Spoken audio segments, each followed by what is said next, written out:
dito.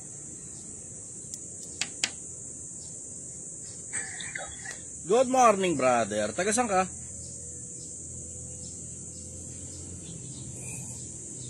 Benedict, taga saan ka, brother? Mindoro po, idol. Oy, taga lang. Bakasan ko lang sandali ah. Almonds, okay. Mindoro, okay. Ano tanong mo, brother? Yung ano po, kasi yung magulang ko po, medyo, siyempre po medyo may edad na. Medyo matigas po kasi yung ulo. Hirap masabihan ni OFW po ako. Mahirap talaga magpalaki ng magulang, no? Oo nga po. Ano ba problema? Yun po, idol, medyo matigas po yung ulo nga. Mabisyo po po. Matanda na po. Siyempre, gusto ko pag-uwi ko. Gusto ko po kasi lang makita pa eh. So, hirap talaga masabihan. Lalo, wala naman po ako dito. Wala naman po ako dun sa Pinas. Diyan. Anong bisyo? Magano po, inom, sigarilyo, o ganun po. May sakit ba sila? Wala? Yun nga po, nagkasakit po ngayon dahil ganun nga po. Tapos nagpapataya po siya, nagwe-wetting. Anong sakit? Ordinary lagnat? Nagkaroon po siya ng Ubo? sa baga po, parang pulmonary, mga ganun po. Dapat check up, okay naman na. Okay naman na po, mapacheck up naman. May nagiinom po ng gamot ngayon. Okay. Matagal na po kasi yun, idol, ganun. Pagka gumagaling, bumabalik po sa bisyong ganun. Ilan taon na yung magulang mo? Mga 70 po, ganun. Hayaan mo na lang. Lalaki yung... Diretso. Ito, consider this as a piece of an advice. Hayaan mo na lang. Kasi, nung mga panahon ni David, ang sabi ni David, ang panahon ng aming mga kaarawan ay 70 taon. Ngunit kung dahil sa kalakasan ay umaabot ng 80 taon. 2,000 taon na nakakaraan, halos 70 years lang ang average lifespan nila. Umaangat ng 80 kapag ka sobrang lakas talaga ng katawan mo, pero higit pa daw doon, puro ka panglawan na. Ibig sabihin, mahirap na yung mga pagdadaanan mo kapag lumampas ka pa ng 80 years old. Yung magulang mo umabot ng 70 years old, sobrang bihira na niyan, brother. Sobrang bihira kasi ang normal sa atin, somewhere around 60-ish namamatay na tayo. Ang average lifespan sa buong Pilipinas, 69. Lampas na sila sa average lifespan sa Pilipinas. Pero you have to consider na, kung ba, Metro Manila yan, nako brother, sobra na sila, overshoot na sila ron, sinuwerte na sila ng gusto. Ako, pagbigyan mo na lang sila kasi final few years na lang naman ang buhay nila. Pagbigyan mo na lang, hayaan mo na lang kasi alam mo, paghatol naman ng Diyos in general, hindi naman yan hahatulan na pupunta ka sa impyerno dahil naninigarilyo. Hindi ganun eh. Ito total yung buhay mo eh. 24 ng Apokalipsis. At binuksan ng mga aklat at binuksan ng ibang mga aklat na siyang aklat ng buhay. At ang mga patay ay natulan ayon sa mga bagay na nasusulat sa aklat, ayon sa mga bagay na kanilang ginawa. Yung mga ginawa nila in total, yun ngayon yung pagbabasihan ng buhay nila. Hindi yung ginawa nila later parts of their lives, maliban na lang siguro kung tao sila ng Diyos, gusto maligod sila sa Diyos. Ibang usapan yun. Pero yung ordinaryong taong bayan, katulad niyan, masyado na silang matanda para ma-stress pa dun sa konsepto na pinapagalitan mo sila bilang ikaw nakakabata at anak ka nila. Tapos sila naman 70 years old na. Alam na nila ginagawa nila sa sarili nila, brother. Sa akin, diretso, kaya mo na lang. Kasi nakasulat naman sa Biblia, ganun eh. Yung mga nagpapakatuwid, hayaang magpakatuwid pa. Ang nagpapakasama, hayaang magpakasama pa. Sa akin, hayaan mo na lang kaysa ma-stress ng ma-stress, tapos yung stress pa sa'yo, yun pa naging cause ng pagkakasakit at kamatayan nila. Hayaan mo na lang. Tanggapin mo na lang yun, brother, na yung magulang mo, mamahalin mo pa rin sila kahit may bisyo sila. Yung magulang mo, they have served you very well dahil nasa abroad ka ngayon at maayos ang kalagayan mo at hindi naman siguro hinihingi ang pera mo ng sobra-sobra. Kasi kung mapapansin mo, ayun nga, nagpapaweteng pa sila. So ibig sabihin, that's also an employment. Naghahanap buhay pa rin yung mga matatanda kahit 70 na sila. So ipagparaya mo na lang sa kanila yung mga maliliit na mga bisyo nila, brother. Hayaan mo na lang sila dun. Pag nagkasakit, ipaggamot mo na lang. At the end of the day, ine-enjoy na lang nila yung last few years here in this world. Yun ang masasabi ko sa'yo. Kung pwede, subukan mo, baka maipasok mo sa isang religion, kung ano man yung religion na yun, baka sakaling sumampalataya, matanggal ng kusa ang bisyo. Pero kung hindi matatanggal ang bisyo, I would rather hayaan na lang sila na maging maligaya. Kung ako'y nasa sitwasyon mo, hayaan mo na lang sila maging maligaya sa last few days nila dito sa mundo. Bigyan mo ng konting pasyal, bigyan mo ng konting punta rito, konting pangkain nila. Tapos, pabayaan mo na lang silang maging masaya dun sa last few years nila sa mundo. Kaysa stressin mo pa yung sarili mo, diba? Kaysa problemahin mo pa yun, tama na lang sila. At the end of the day, matatanda na sila, alam na nila ginagawa nila, mas matanda pa sila kaysa sa'yo. Kuha mo yun, brother? Opo, Huwag mo na lang stressin Maraming yung mga salamat po. matanda. Follow-up question, brother.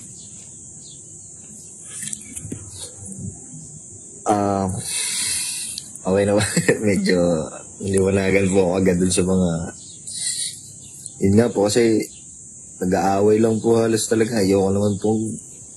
Siyempre ayoko naman basta sa inyong magulang. Ayaw talaga masabihan. Siguro gano'n na lang po. Pabayaan na lang.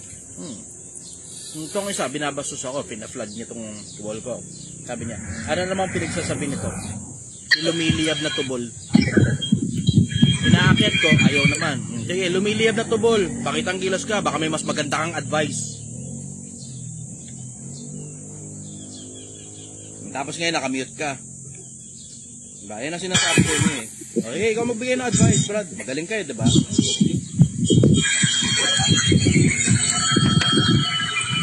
Magsalita ka.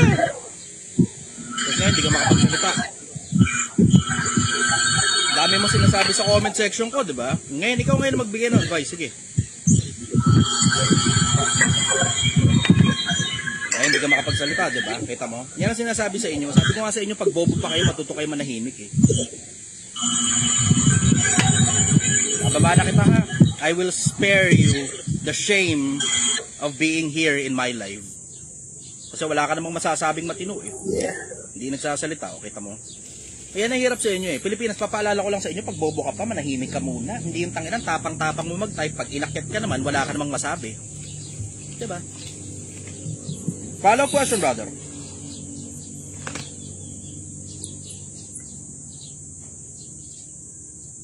Okay na po. Ay, lol. Salamat po. Galingan mo dyan sa abroad, brother. Mag-ipon ka ng gusto ha. Salamat. Hindi habang buhay yung pag-abroad.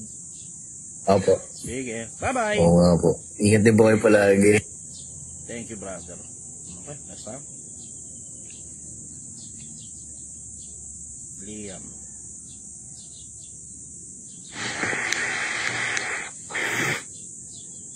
Wala.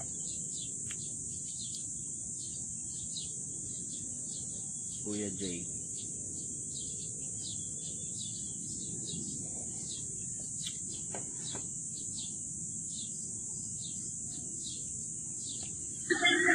Kuya Jay, good morning, brother.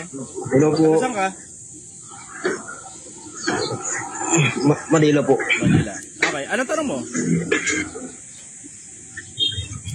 Alam po. Sige, tabi ka muna. Baka Tatanong ko sana Kuya Chay kung naghahanap pa ng crew. Sa ngayon, pwede, PM kayo, tapos send nyo na lang yung details nyo. Huwag dito sa TikTok kasi hindi ako makahingi ng resume eh. Wala rin ako masyadong maraming mahingi dito. Hindi rin ako makahingi ng picture. Kahit na wala akong mahingi dito. Sa Facebook na lang. Saan ba ako mag-message? Ito sa Project 1M Ground Zero. Doon po. Opo. Doon sa Project 1M Ground Zero. Kasi, pag may message na lang po ako ngayon. Sige, brother. Hindi makapag-send ng picture dito eh. Ano tanong mo, brother?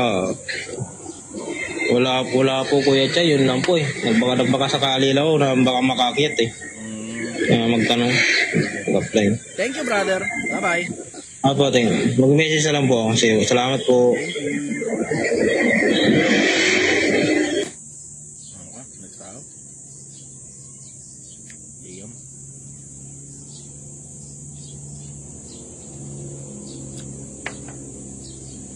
Good morning, Liam. Taga saan ka, brother?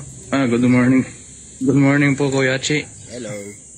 Good morning. Andito po ako ngayon sa sa Baguio, sa La Union. Sarap. Pero taga-Capiz po ako. Taga-Capiz po ako. Okay. Ano mo, brother?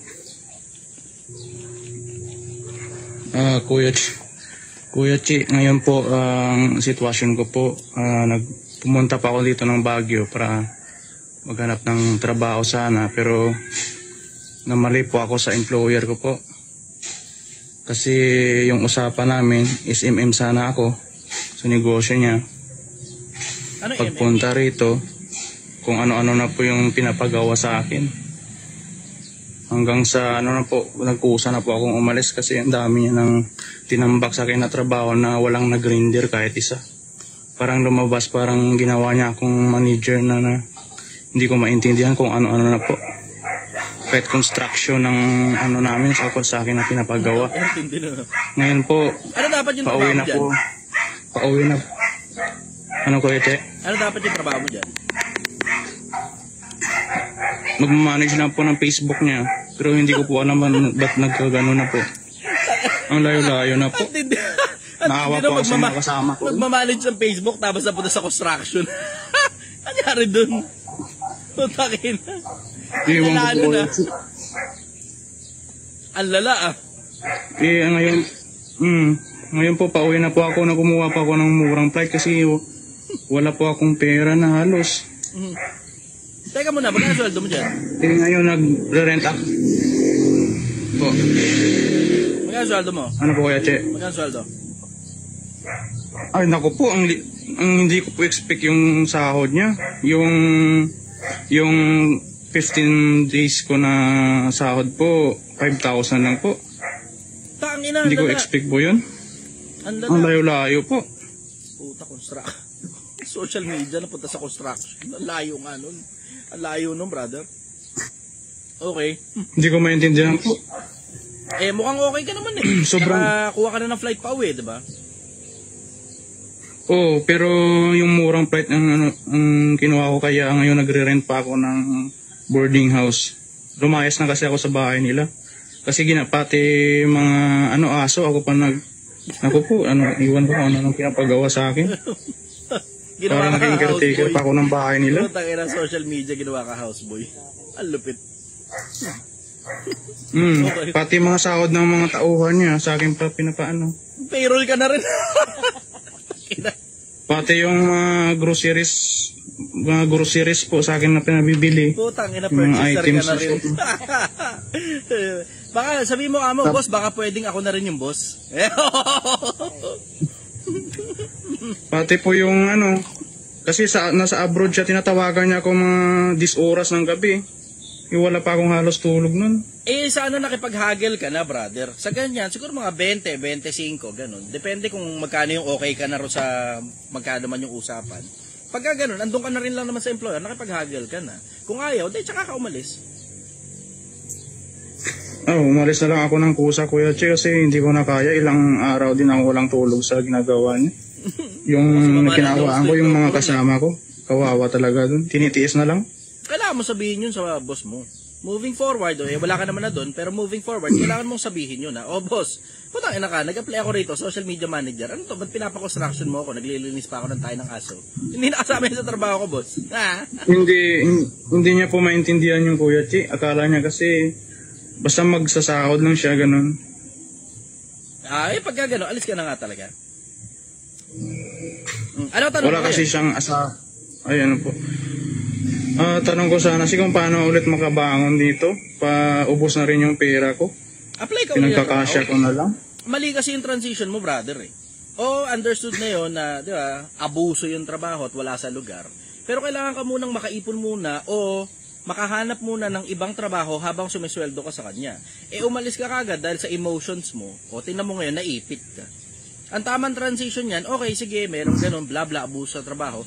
Kumuha ka muna ng ibang trabaho para sigurado ka may lilipatan ka na. Hindi yan dun sa konseptong dapat kang magstay sa abusadong employer. Hindi ganun. Pero yung bang practicality na, andito ako sa isang abusadong employer, kailangan may bagong trabaho na akong malilipatan para pag alis ko rito may sasalo sa akin financially. Ganun. Opo, Yun, tsaka, ngayon po, ano naman yun, kumbaga, charge to experience na yan, wala ka na ngayon magagawa, hindi mo naman nababalikan yun, o edi ngayon, mag-apply ka ng bagong trabaho. Yun, ang magagawa mo, para makabawang ka na uli. Opo, Kuya Chi. Ngayon po, kasi graphic artist kasi ako din. Ngayon, kumukuha ako ng kliyente sa Facebook, kahit isang daan lang yung sahod, 150, ganun. Para makaraos lang hanggang maabutan ako ng schedule ng flight. Ng video? Marunong po. Marunong po. Ganun pong trabaho ko dun sa kanya. Okay. Parang Marunong full ka package mag-camera? ng SMM. Po. Marunong ka mag-camera? Marunong din po, pero hindi ganun ka-professional po. Ay, tutok-tutok lang naman. Marunong ka magtutok ng camera? Marunong ka Gumagawa kasi ako ng ads, ng advertise. Ganun din ginagawa ko dun sa kanya. Paano? Parang commercial, ganon? Oo. Ang dami kong nagawa sa kanya. Kaso hindi niya appreciated kasi hindi niya alam yung ginagawa ko. Ay, di, Kaya dinadagdagan niya. Message mo ako. Tignan natin, baka mapag-usapan natin yan. Wala pa akong cameraman dito eh. So ako muna ng cameraman eh, para Kasi may editor naman ako, cameraman kailangan ko para makakuha-kuha ng mga video-video dito, gano'n. Message mo ako, PM mo ako. Ngayon na, kahit dito na lang sa kahit dito na lang siguro sa TikTok, tapos send ko na lang sa iyo yung Project 1M Ground Zero na na Facebook ko. Message mo ako, usap tayo. Tingnan natin. Ayaw po, salamat po Kuya Chi. Service crew kasi sobrang daling kumuha ng service crew eh. Pero namimili talaga ako ng gusto ng service crew. Hindi yung editor naman, meron na akong sarili eh. Ang kailangan ko ngayon, cameraman. Tapos siguro konting edit lang, ganun. Kasi ngayon ako nag-e-edit ng mga maliliit na mga maliliit na buting tingin eh. Yung mga tipong skits dito. Siguro nakikita nyo yung skits dito, di ba? Mukhang tanga. Uma-acting kami rito ng leche. Kaya ako gumagawa nun eh. Ako nagsushoot, ako rin nag-e-edit. Yung yung isa na yung mga nakukuha rito sa live ko tapos ine-edit, hindi na ako gumagawa may editor na ako ron. Pero yung mga skits dito, ako mismo personal yung nag-e-edit nun. Kailangan ko ng magka-camera sa akin para every now and then kailangan ko ng makakatuwang kasi ang hirap naman minsan nga may mga pagkakataon, may mga pumupunta rito na kumukonsulta, hindi na importante kung negosyo o personal na buhay, na okay lang sa kanila na ilabas sa social media yung kwento nila. Ang problema ko, wala akong cameraman. Kaya ako rin tuloy nagputang inang yan. Lahat na lang ako. Hindi kasi diretso ang hirap kasi talagang ang tataas ang tingin ng mga cameraman sa sarili nila. Sobra yung iba. Siguro man yan lahat. Pero yung iba, lalo na yung pagka-editor, ang potang ang charge 40,000. Tapos pag tinignan mo naman ng portfolio, nakapakapapangit naman ng edit. Pagka ganun, ako na lang yung mag-i-edit, marunong naman ako mag-edit eh. Pero hindi ko gustong ma-charge ng 40,000 para lang sa pag-i-edit na marunong naman ako, kaya ko namang gawin. Yun, hindi naman kagandahan yung edit eh. Di bali sana ko, sobrang ganda ng edit, 40,000, justified. Saka depende kasi sa quality ng trabaho yun eh. Pero yung edit, CapCut, tapos kaya ko rin namang gawin, buting tingin mga maliliit lang naman ng whoosh lang, tapos 40,000 daw, yun yung sinend sa akin eh. Okay, sige, kung justified para sa iyo yun, hindi ka nga lang talaga para sa akin sa ganung kamahal na presyo. Ayun, pag-usapan na lang natin, brother. Tingnan natin kung ano magagawa ko para sa iyo. Pagka hindi ka may ticket ka naman na pauwi, pero ayokong i-hold ka dito kung sakali man. Sasabihin ko na lang kung uubra o hindi. Diretso. Follow-up question, brother.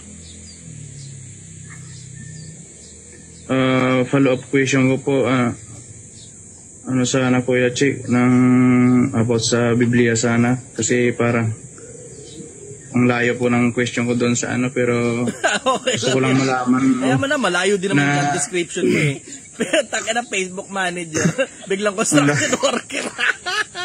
Tapos purchaser ka na. Sige, go. Ano tanong mo? Hindi ko na po. Ang marami pong kasing nagtatalo about dun sa kung tao ba si Kristo o hindi. Tanong ko lang po, bakit sa lahat po ng apostol, siya lang po ang papabalikin? Tapos sa lahat po sa dami po ng anghel, siya lang po ang tinawag na anak. Nakikurious ka rin po ba dun, Kuya Che? Bakit kaya ganun? Oo, curiosity ko dati yun. Pero ngayon may malinaw na akong sagot tungkol dun eh. Yung nakasulat sa isang talata ng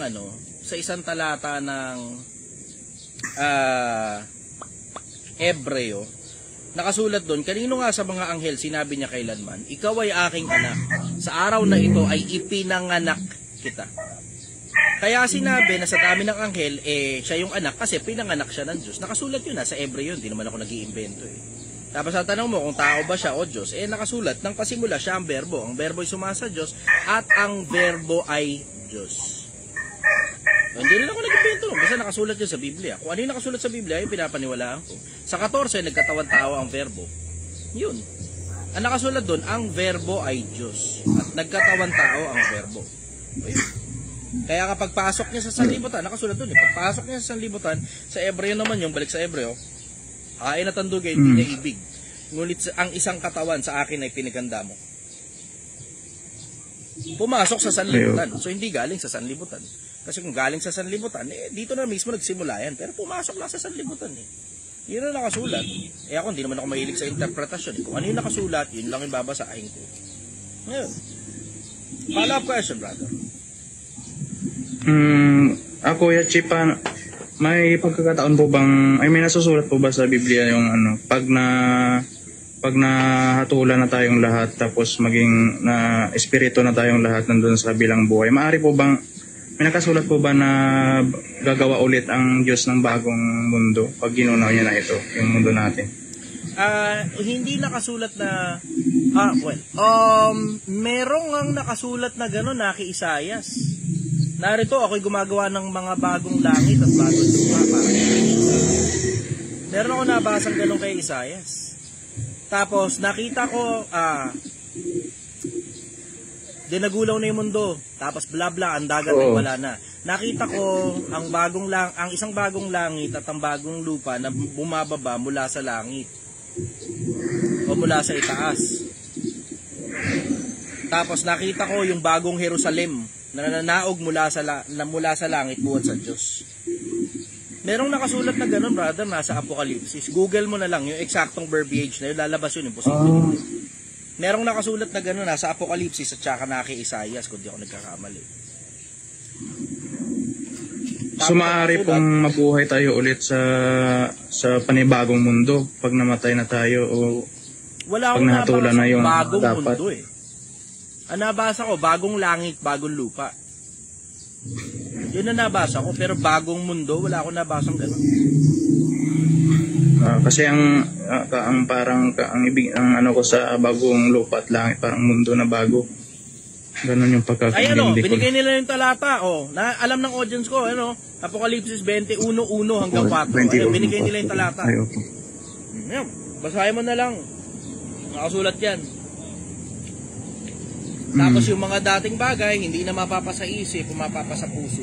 Yan na, nakasulat dun Alam mo, swerte nga Sabi ko ako, swerte, may konti akong alam. Naiintindihan ko yung ibang mga bagay na tungkol sa Diyos, tungkol sa Biblia. Swerte. Maligaya rin ako, nakapakipakinabang sa akin wala kang kamalay-malay. Yung mga bagay na pinagsasabi ko sa inyo, yung iba dyan, actually, ang majority nga dyan, I would say, galing kay Solomon. Alam mo, sa panahon ngayon, brother, so sobrang tanda na ng sangkatauhan na yung technology natin ngayon hindi na biro. Halos wala ng bagong bagay sa mundo. Halos wala ng bagong bagay. Mga bagay na pinagsasabi ko sa inyo, galing din kay Solomon yung iba Iba galing sa mga lumang libro. Iba galing Sun Tzu, Art of War. Iba galing 48 Laws of Power. Iba galing 33 Strategies of War. Iba galing Human Nature. Iba, alam mo yun, galing sa iba-ibang libro lang mga bagay na pinagsasabi ko sa inyo. Kaya ang problema kasi, ang mga tao ngayon, hindi na masyado nagbabasa. Kung nagbabasa sana kayo, madali lang. Hindi ganun kakomplikado ang buhay kung nagbabasa kayo. Kung ano man yung subject na paborito mo, may mababasa kang libro tungkol dyan. Spiritualismo, paborito mo, basa ka Biblia, basa ka Quran, basa ka Vedas. Yung mga lumang libro ng mga matatandang tao.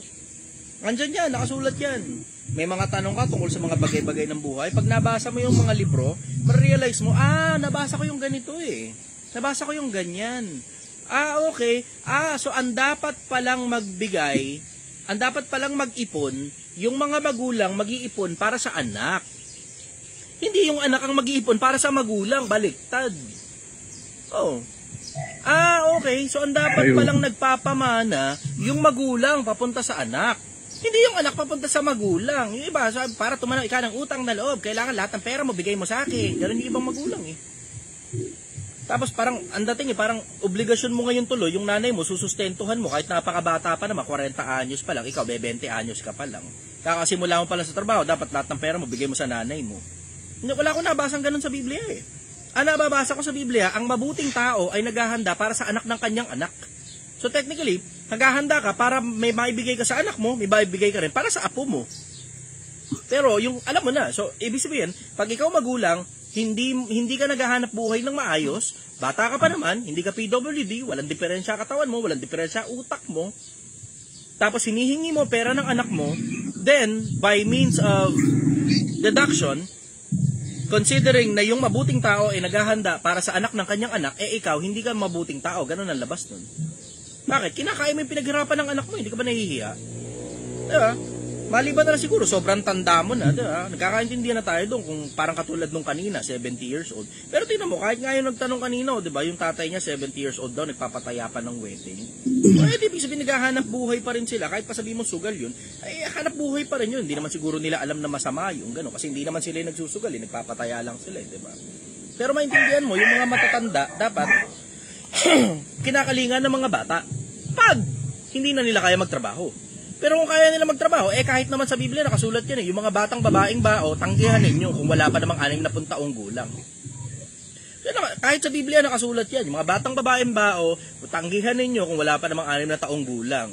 So ibig sabihin pala, yung mga matatanda lang na 60 years old and above ang tinatanggap nung naunang religion nila Kristo. Pero yung mga bata-bata na pwede pang magtrabaho, ba't naman kukunin mo yung obligasyon ng mga tao na yun? Diba? Sasabihin mo, bakit? Nakasulat ba sa Biblia? Oo. Ika-2 Korinto 12:14, tinan mo, basahin mo. Ika-2 Korinto 12:14, maintindihan mo na, narito, ako'y handang pumarihan sa inyo. Ako'y hindi magiging pasanin ninyo, sapagkat hindi nararapat na ipaghanda ng mga anak ang mga magulang. Ang nararapat, ipaghanda ng mga magulang ang mga anak. So, ang dapat palang naghahanda, yung mga magulang, ipaghahanda nila yung anak nila. Hindi yung anak ang maghahanda para sa magulang. Baliktad. May mga tao nalilito tungkol dyan eh. Mismo si Pablo nga may sabi, ako'y hindi magiging pasanin ninyo. Bakit? Pagka magulang ka, hindi ka dapat magpapasan sa anak mo. Ikaw nga dapat na pumapasa sa anak mo, kalilitaw-litaw lang yung tao rito sa mundo, tapos gusto mo kagad kainin lahat ng pinaghirapan. May mas worse pa, ayaw pag-aralin yung anak, ang gusto, pagtrabahuhin na yung anak. Tapos, ang worst niyan, gusto na nga pagtrabahuhin ng maaga yung anak dahil ayaw ng pag-aralin, hindi naman dahil hindi gustong mag-aral ng bata, kundi dahil yung magulang lang gusto ng pagtrabahuhin, yung pala gustong kainin ng magulang yung pinaghirapan ng anak. Ano yun? Ba't nagkaganon? Tignan mo, kung magbabasa ka lang sana ng mga lumang libro, you will understand na, alam mo yun, ang dapat palang kumakalinga, yung magulang papunta sa anak. Hindi yung anak papunta sa magulang tungkol sa bagay ng kaperahan. Baliktad. Dapat ang naghahanda, yung mga magulang papunta sa anak. Ang nagpapamana, yung magulang papunta sa anak. Hindi yung anak papunta sa magulang, baliktad yun. Nagkakaintindihan na tayo doon sa utang na loob. Na wag mo hayaang mamatay ang magulang mo pag matanda na sila, hindi na makapaghanap buhay, okay yung kalingain mo. Pero kaya nilang magtrabaho, tinatamad lang magtrabaho, bibigyan mong pera. O di lalo ngayon tinamad magtrabaho yan. Diba? Pakonsuelo siguro, paminsan-minsan, pero ayaw na talagang magtrabaho. 40 anyos pa lang, napakababata pa ng 40 anyos eh. Wala naman sakit, wala naman diferensya. 50 anyos pa lang, pwede pa naman magtrabaho. Ayaw lang talaga. Tapos ang ginagawa sa'yo, gisa sa sariling mantika. Yung mga kapatid mo, sa'yo papaaral. Ano yan? Ba't nagkaganon? Tapos sasabihin, tulungan mo naman ikaw yung kapatid mo kasi yung mga anak ng kapatid mo, ganto, ganyan. Putang ina. Marunong gumawa ng bata, hindi marunong gumawa ng pera. Ba't nagkaganyan? Ako diretso kung babasahin nyo lang sana yung mga lumang libro, you will understand how the old ways works. Kung paano gumagana yung mga lumang bagay. At yung mga lumang bagay, karamihan dyan, subok. Subok ng panahon. Subok na matibay. Subok na matatag. Kaha de oro. Anyways, follow-up question, brother. Ako, about dun sa pala, na-curious lang ako. About dun sa utos ng yung tumingin ka sa babae na may masamang mata, yung magkakasala ka ng pangalan niya. Ang utos na ba yun, Kuya Chi, para lang sa may asawa? Hindi. Wala naman sinabi dun pag may asawa ka lang eh. So ano ibig sabihin po nun? So, ibig sabihin, Kasi para hindi sa ka naman lahat. makapagpangalunya yata pag wala kang asawa. Hindi. Para sa lahat yun. Paano po yun? Nagkakasala Ano ka po yun, ng pangangalo niya. Nakasulat, nagkakasala ka ng pangangalo niya. Ang sino man nakasulat doon. Wala sinabi, ang may asawa na tumingin sa iba, taglay ang masamang hangad. Hindi, ang nakasulat doon, general, ang sino mang tumingin, may masamang hangad, nagkakasala pangangalon niya. Nakasulat yun ni general yun, sino man yun. Diba? Wala naman sinabi doon, ang may asawa lang. Walang ganun. So, Pero tumingin sa babae po. Ano bang ibig sabihin po nun? hindi, ang tumingin may masamang hangad. Nakasulat naman, may masamang hangad. Yung hangad, hindi yung tumingin. Ano ba naman, bawal tumingin sa babae? Paano yung deposito ka sa bangko? Karamihan ng mga teller sa bangko, babae. Ma'am, may deposit ko po ito. Bawal po ako tumingin sa inyo. Magkakasala po ang pangalo niya. Hindi. Hindi ganon, brother. Hindi ganon. Yung masamang hangad, yung masama. Hindi yung pagtingin sa babae. Anak ng patola. Akala ko kasi yung utos na yan para lang sa may asawa kasi. Hindi ganon. Wala akong nakabasa na para lang sa may asawa yun. Ang sino man, nakasulat doon ang sino man. Natawa naman ako, bawal tumingin sa babae. Hindi naman ganon. Follow-up question, brother. Bakit po kaya, Kuya Chi, pag sa statistics po, marami pong mayayaman na nagpapakamatay? Ano po kaya ang mostly na dahilan po nun? Hindi ko alam. Hindi ko naman nakita yung statistics na yun eh. Hindi ko rin alam kung anong definition nila ng mayaman. Kasi yung konsepto na mayaman, subjective yan, ang gulo niyan eh. Yung konsepto na mayaman, ang gulo niyan eh.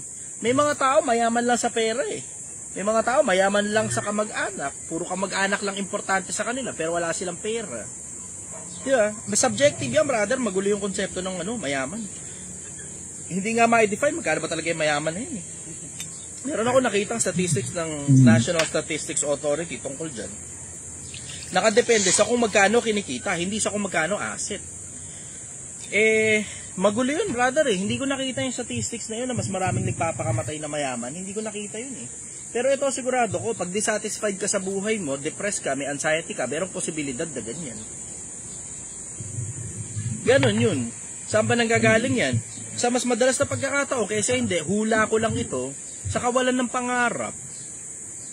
Tapos sa kawalan ng sumusuporta rin sa'yo, isama mo na rin yun. Kasi no man is an island. Tangan, lungkot ka ng buhay pag ikaw lang mag-isa. Ang lungkot mo na. Buhay mo, ikaw lang mag-isa. Daming pera, tapos ikaw lang mag-isa. Bad trip. Mas bad trip pa dun. Yung ikaw na nga lang mag-isa, wala ka pang pera. Mas mahirap yun. Mas mahirap yun. Bad trip. Mas bad trip yung gano'n. Bad trip yun. Ako, overall, sabi ko, diretso. Gumawa ka na lang na kaya ng pangarap. Tapos tignan mo, pansinin mo, pag resultado ka, malayo mararating mo, tapos mahal ka rin ng mga tao pag resultado ka.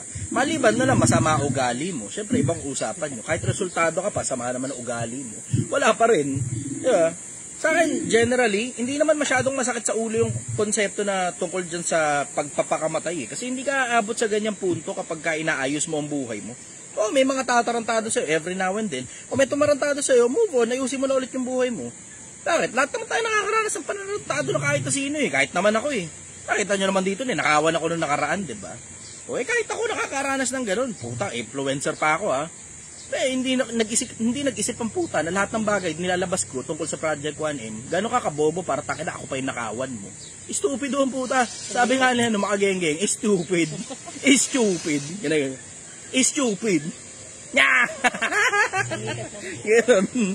So, diretso, ako, personal brother, tungkol sa pagpapakamatay, pinaka-common yan kapag ka may dinaramdaman tao eh. Sa akin, kesa magdamdam ka, trabahuhin mo na lang yung sarili mo. Trabahuhin mo na lang. Kesa yung damdam ka ng damdam, damdam ka ng damdam. Puta, hindi ka na makaalis sa pagdaramdam. Ayaw mong kumilos. Damdam ka ng damdam. Di bali sana kung nakakain ng pagdaramdam, baka mayamang ka na. Di ba? Kung pera lang yan, ako convert lang sa pera yan, puta. Makakarami ka ng pera sa kakadamdam mo. Eh, hindi nga eh. Ang problema, nakaka-cripple down yan eh, diba? Tapos mawawala ka ng pag-asa sa buhay pag nasobrahan ka sa kakadamdam.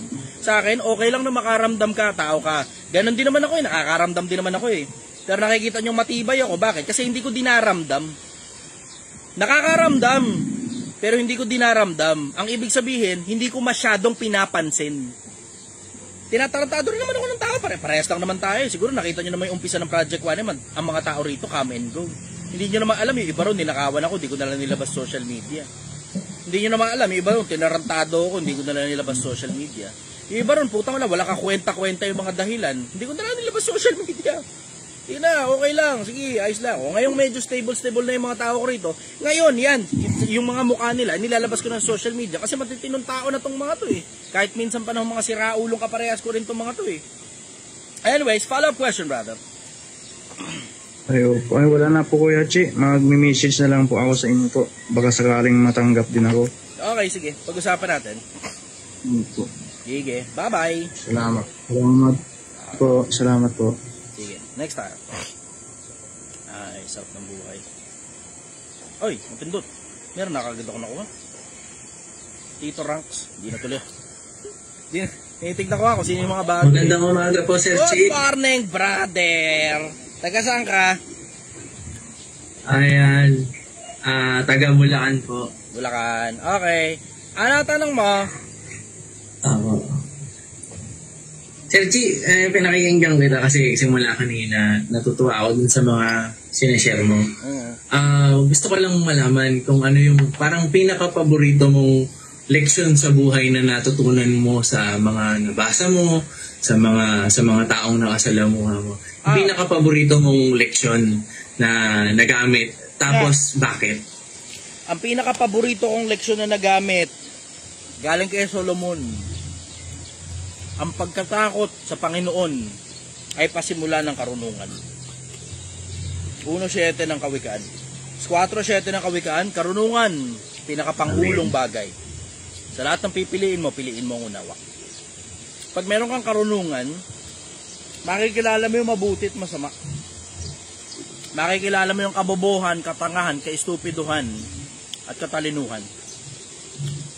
Pag meron kang karunungan, you can convert that into money, power, and fame, and everything else in between. Pag meron kang karunungan, na-execute mo yung karunungan, at nakakatulong ka sa sobrang daming tao, makakaramdam ka rin ng hindi birong pagmamahal ng mga tao pabalik.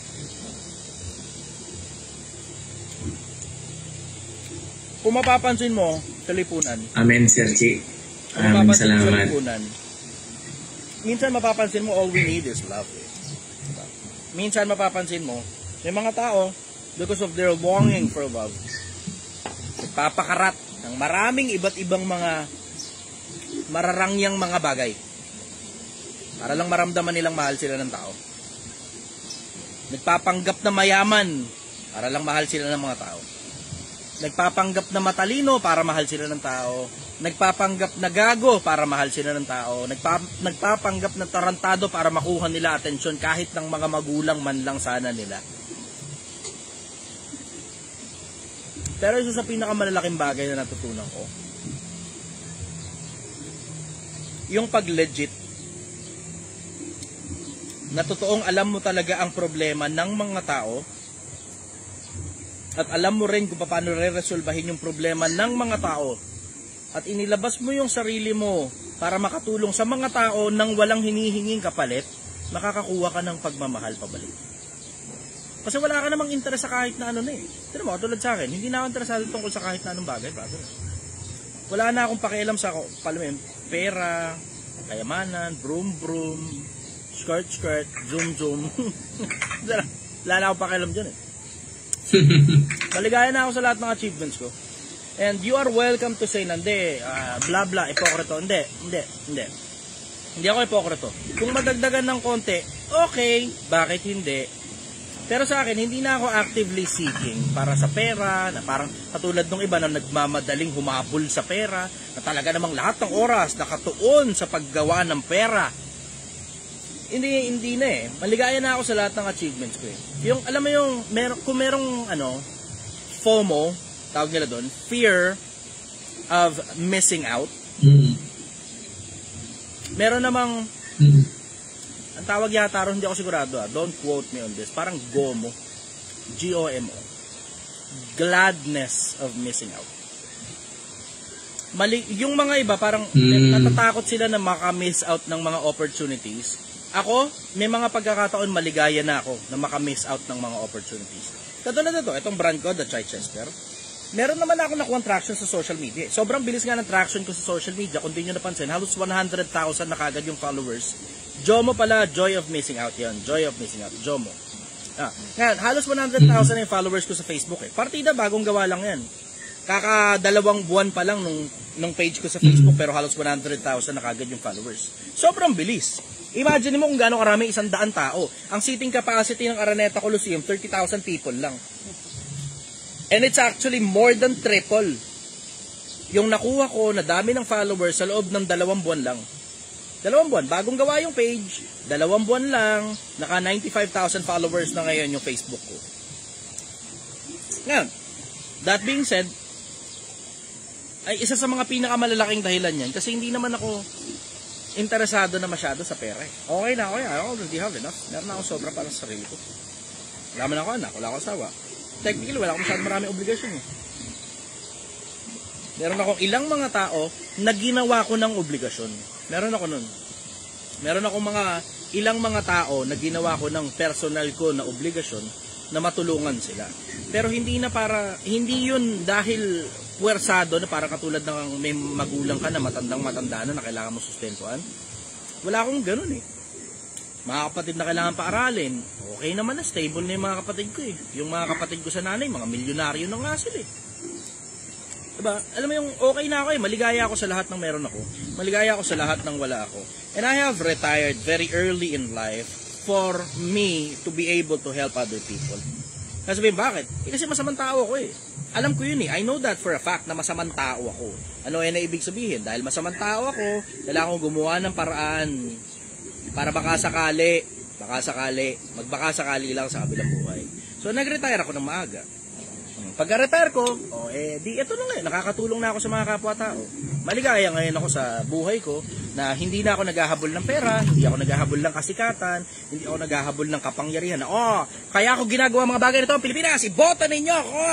Hindi ako interesado sa politika sorry Oo, I may sound like a politician for you. Parang may kaboses ka dun, Sir Chi, I may sound like a politician, pero hindi ako interesado sa politika.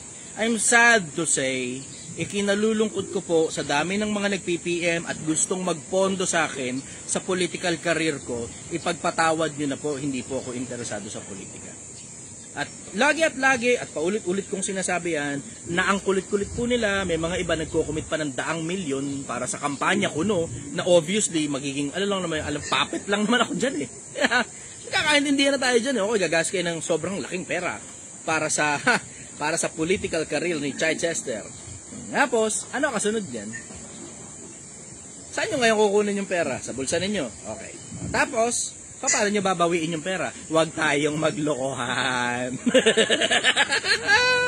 Huwag tayong maglokohan. Kaya nga, sabi ko, hindi naman sa bulsa ko mapupunta yung 100 milyon na yan. Na pinocommit sa akin ng mga tao. Ilalagay yan para sa political career. At, ilalagay yan para sa political campaign. Diba? Ibig sabihin, gagastusin ngayon niya para sa mga tao. Uubusin niyang ganyang kadaming pera. Pagkaubos ng ganyang kadaming pera, alam naman walang ROI yan. Huwag tayong maglokohan. Huwag tayong maglokohan. Okay, sabi mo, Chester, bakit ikaw hindi ka gumastos ng sarili mong pera? Huwag tayong maglokohan. Huwag tayong maglokohan. Diretsahan lang. Diba? Hindi ako interesado sa politika. Ipagpatawad nyo na. Uulitin at uulitin at uulitin ko. I may sound like a good politician and I may sound like a good candidate, pero I'm just not interested in politics. Ipagpatawad nyo na. My endeavor is far greater than politics. My endeavor is for my afterlife and for the lives of all the Filipinos worldwide. Yun ang gusto ko. Yung buhay ng kapwa-tao ko, maiangat ko, makatulong ako sa pag-angat ng buhay ng kapwa-tao. Wala akong pakialam sa politika, tangina. Diretsahan lang, mas malaki magagawa ko as an influencer because I influence people. Naintindihan ko ang kapangyarihan ng isang influencer. Sa akin, mas importante na maging influencer ako na nakaka-impluwensya ng mga kapwa-tao sa ikabubuti ng mga buhay nila. Kaysa maging politiko ako na manggagawa ng batas na hindi pinakikinggan at hindi rin nalalaman ng mga tao kung anong pinagagagawa ko sa pera ninyo. Papasa ko dyan, ipagpatawad nyo na. Papasa ko dyan. Hindi ako interesado dyan. Anyways, follow-up question, brother.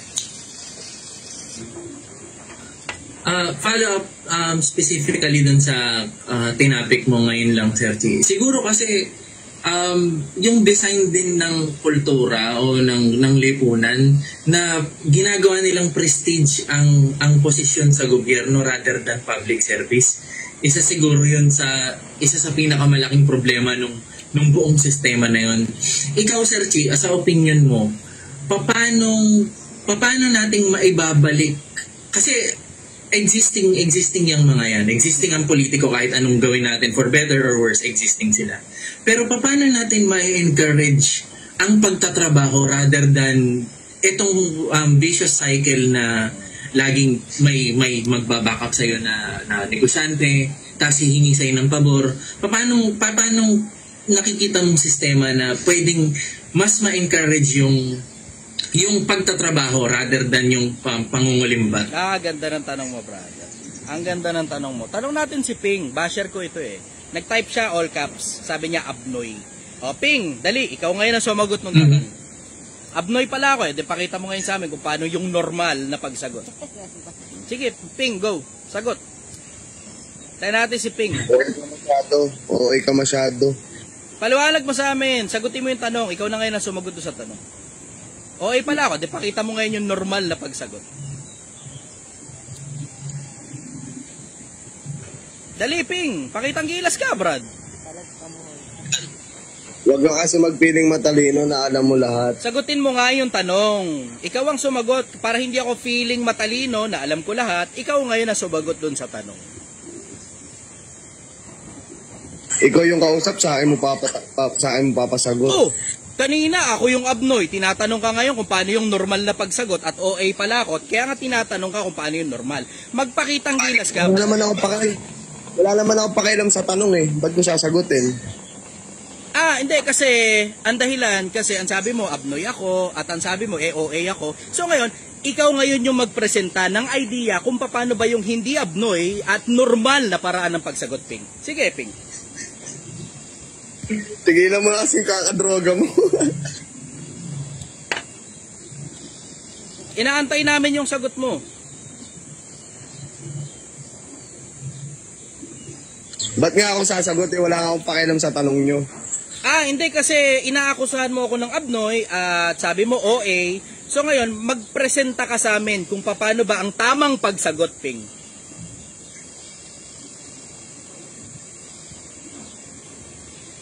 Tamang pagsagot, dapat hindi ka overreacting sa mga sinasabi mo. May tanong kanina. Alam mo lahat. Okay. May tanong kanina, ikaw ngayon ang sumagot.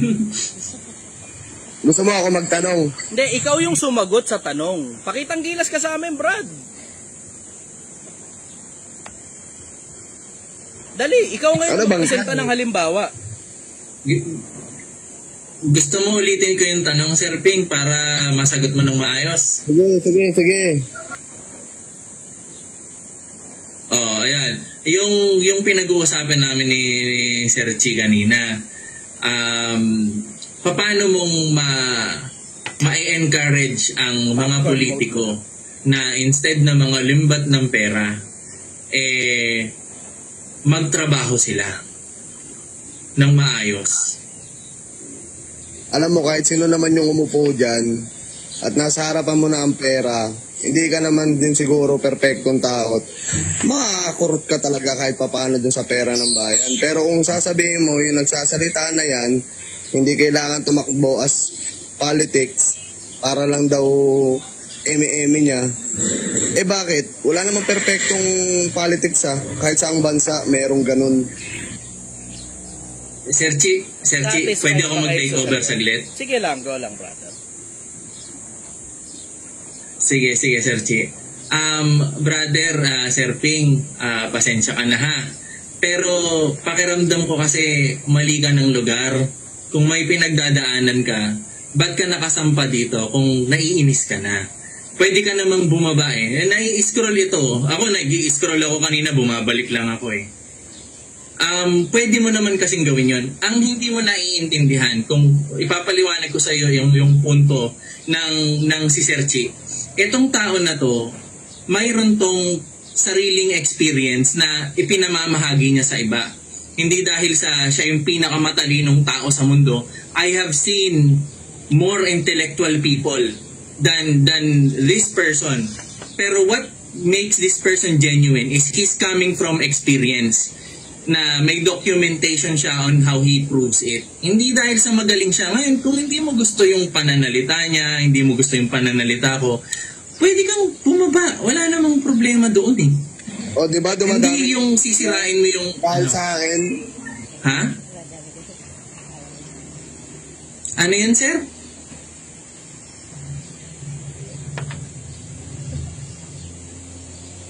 Pwede kang bumaba kung hindi mo gusto yung opinion o yung tinatalakay dito sa mga puok talakayan na ganito. Wala namang problema doon. Hindi namin ikasisira o hindi namin ikasasama ng loob na at welcome kung magbigay ng opinion mo. Yun nga lang, mukhang ka rin, lost ka rin. Wag mo na lang pakinggan yung hindi mo gusto. Masyadong maikli yung buhay para stressin mo yung sarili mo, brother. Ikaw din, baka umikli o kumonti ang birthday mo. ba't ko yung birthday ko? Pakiramdam ko hurt ka na tao eh. Kasi you're trying to hurt other people. Hindi ko alam hula ko lang yun. Pero the fact na nandito ka pa din at hindi mo tinatanggal itong stress na to sa sarili mo, may gusto ka pang patunayan. Itong mga kagaya ni Sir Chi, tapos na siya sa kasasabi niya lang kanina. Tapos na itong taon to sa pagpapatunay ng sarili. Hindi niya na ikababawas ng pagkatao niya kung sang-ayon ka sa kanya o hindi. Andito na lang yan para magbahagi na lang ng karanasan niya. Kung hindi mo yun gusto, wala nang problema dun. Matatanda na kami. Ikaw ba, ilang taon ka na? 20 plus. Oh, 20 plus ka pa. Marami ka pang gagawin. Huwag mong stressin yung sarili mo. Baka maging 20 minus ka kapag hindi ka tumigil sa kagaganyan ng sarili mo. Maawa ka. Huwag kang mag-spread ng negativity, brother. Ang aga-aga ng bisyo mo, 8:25 pa lang. Dumadami nga boost nyo dahil sa akin eh. Okay. Maraming salamat kung ganun. Yun ba ang adhikain mo?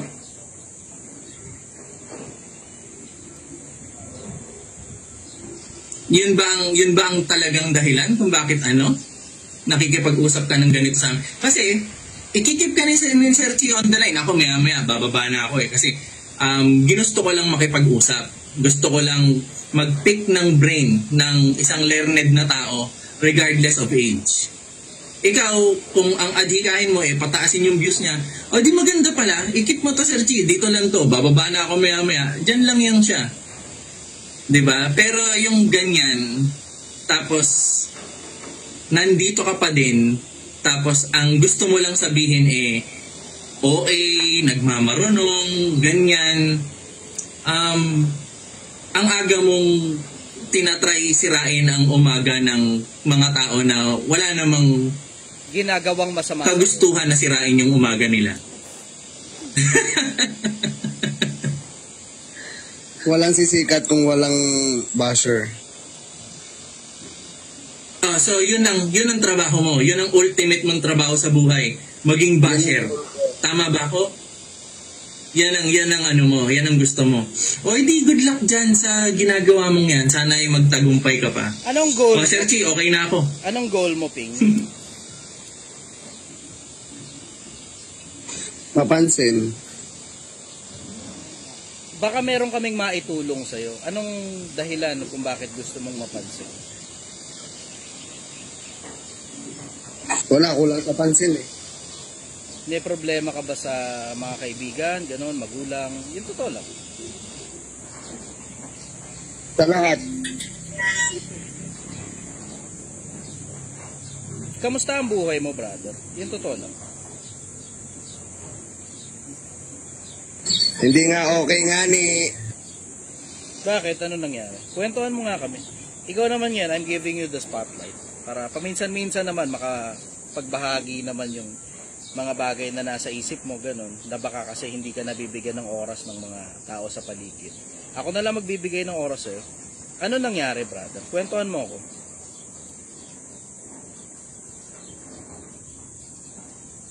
Wala, mahirap eh. Baka manghusga sila. O pabayaan mo sila manghusga. Walang problema ron. Ang interest ko, gusto kong marinig yung kwento mo.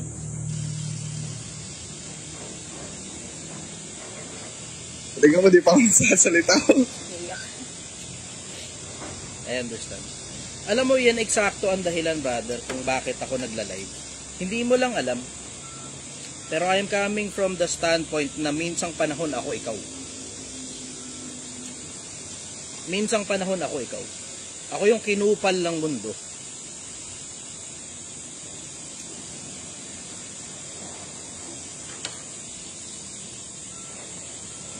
Uy, wala akong bisyo. Alam ko yun. Oo.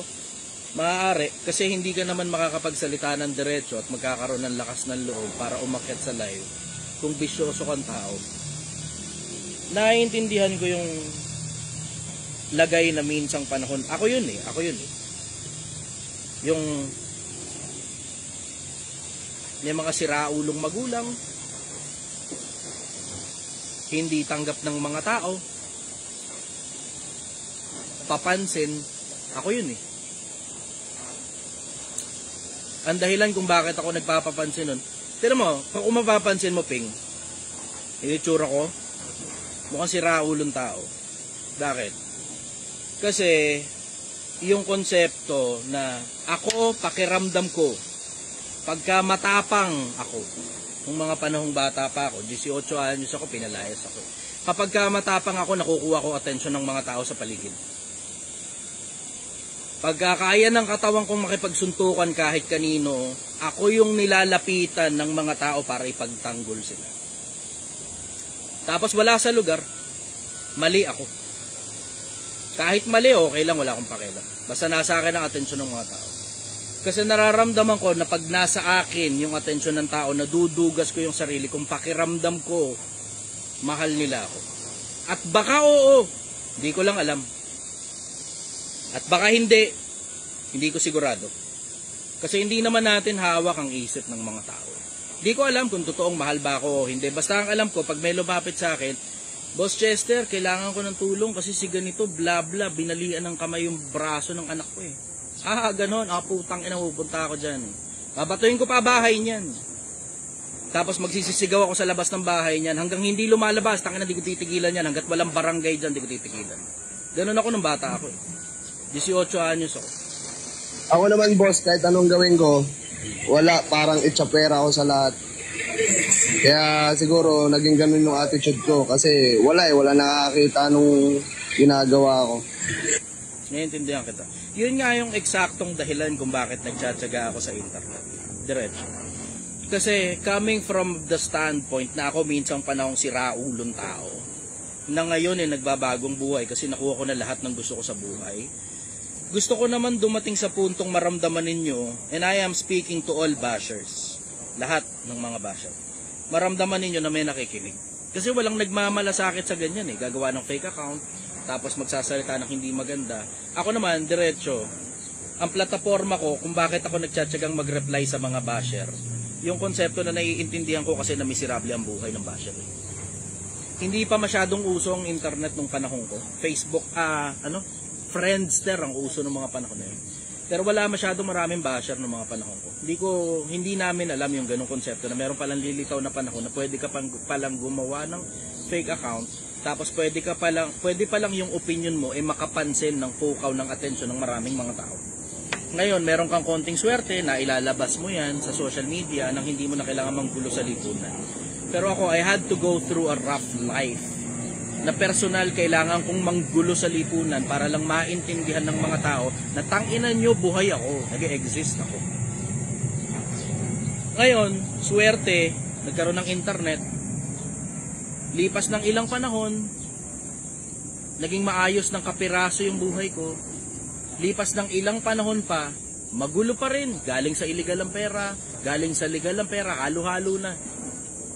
Pero ang pinaka-bottom line nun, ngayong nandito na ako sa parte ng buhay ko, na kahit papaano medyo may konting ayos na yung buhay ko, ang gusto ko naman makatulong sa ibang mga tao. Katulad mo, brother.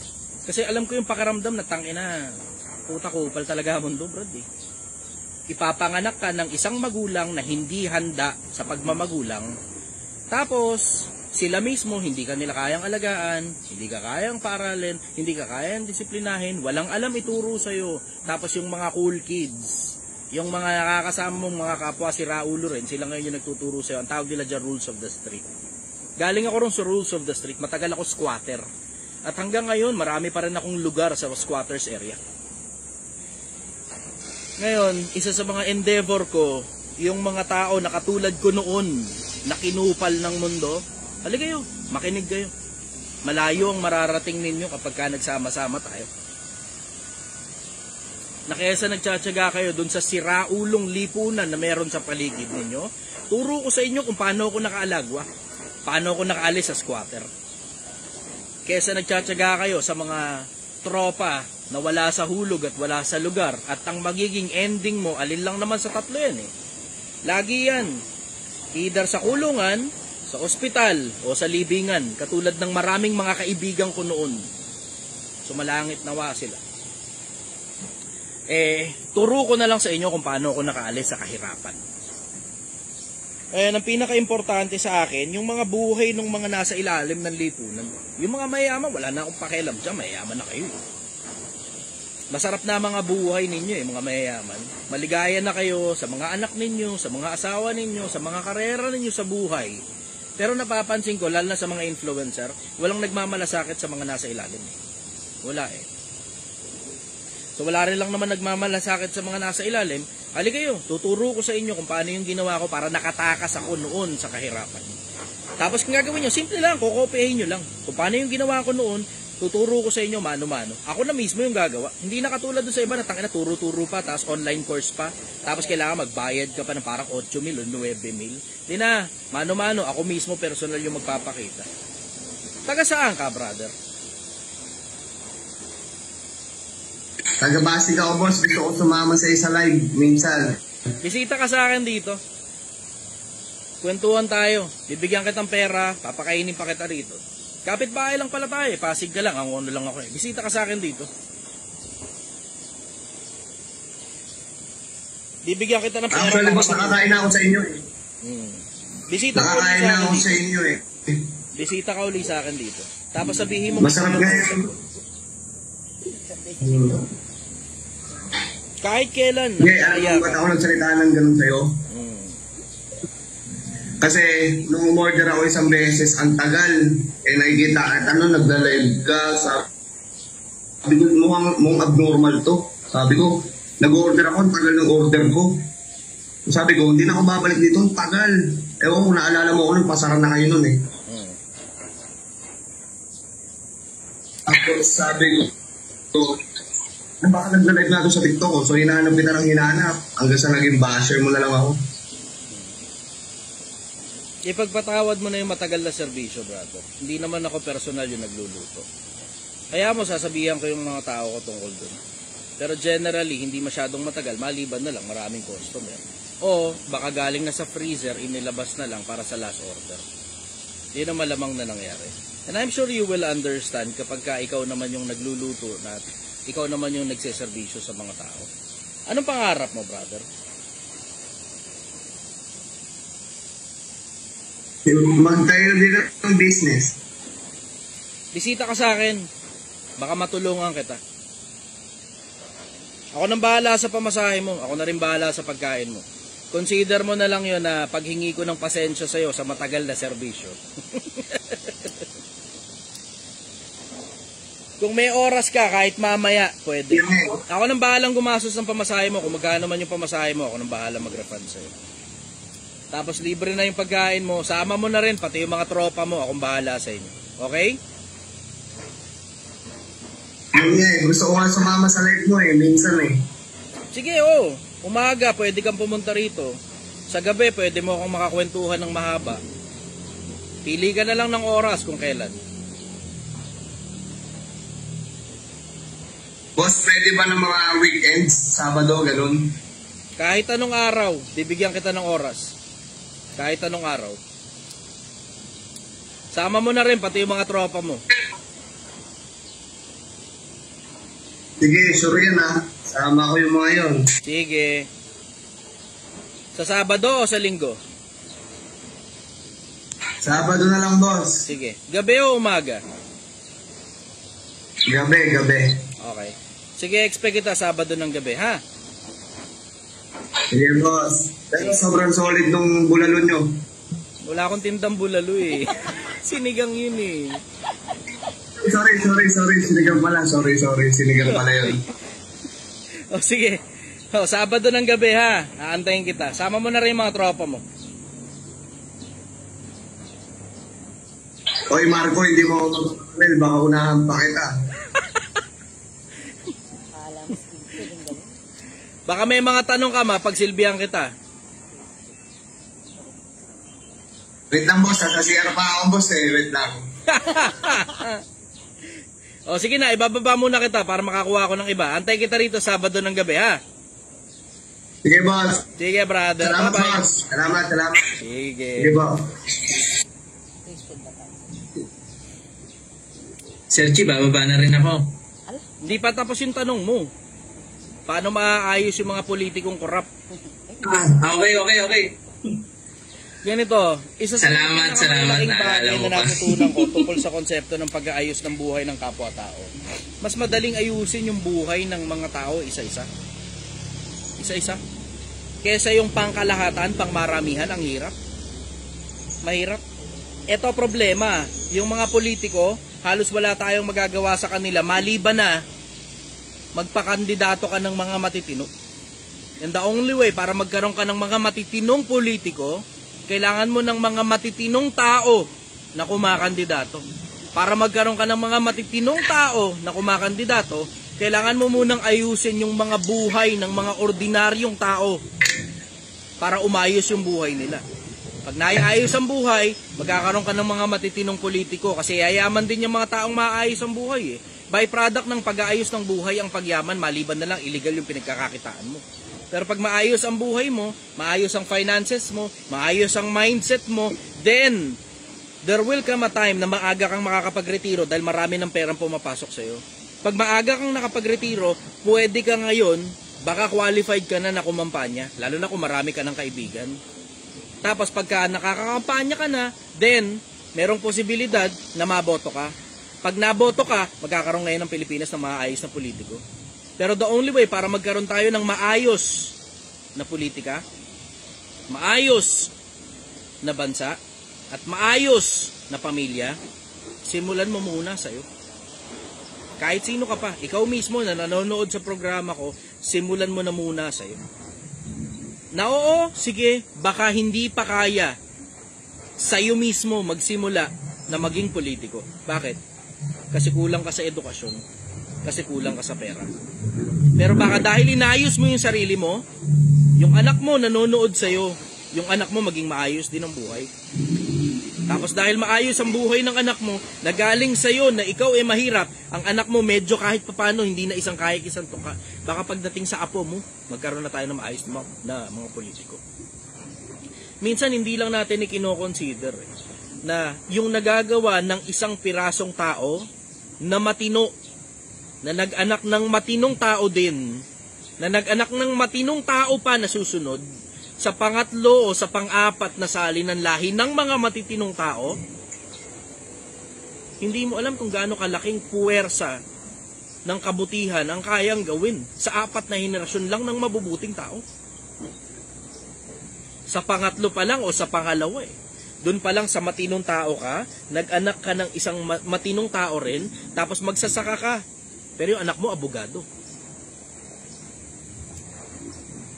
Karpintero ka, pero yung anak mo, doktor. Paano nangyari? Hindi mo naman kaya paaralin. Ginalingan mo kasi, tilalinuhan mo kasi, tinindihan mo kasi, nilubitan mo, sinipagan mo ng gusto. Tapos yung anak mo ngayon, scholar.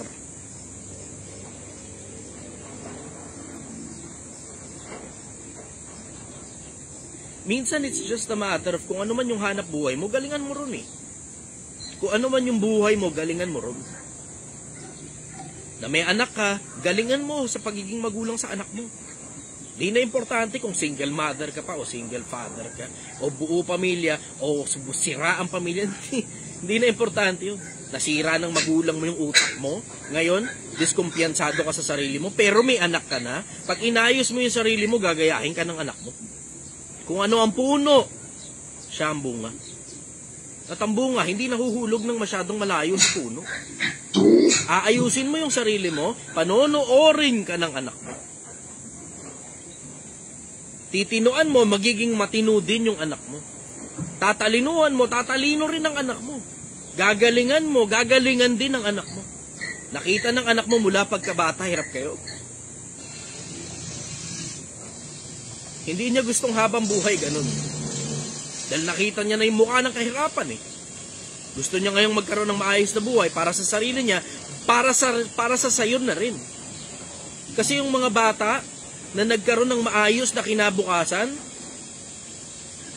dahil ginalingan ng mga magulang nilang mahirap, pagdating sa dulo, marunong silang tumanaw ng utang na loob.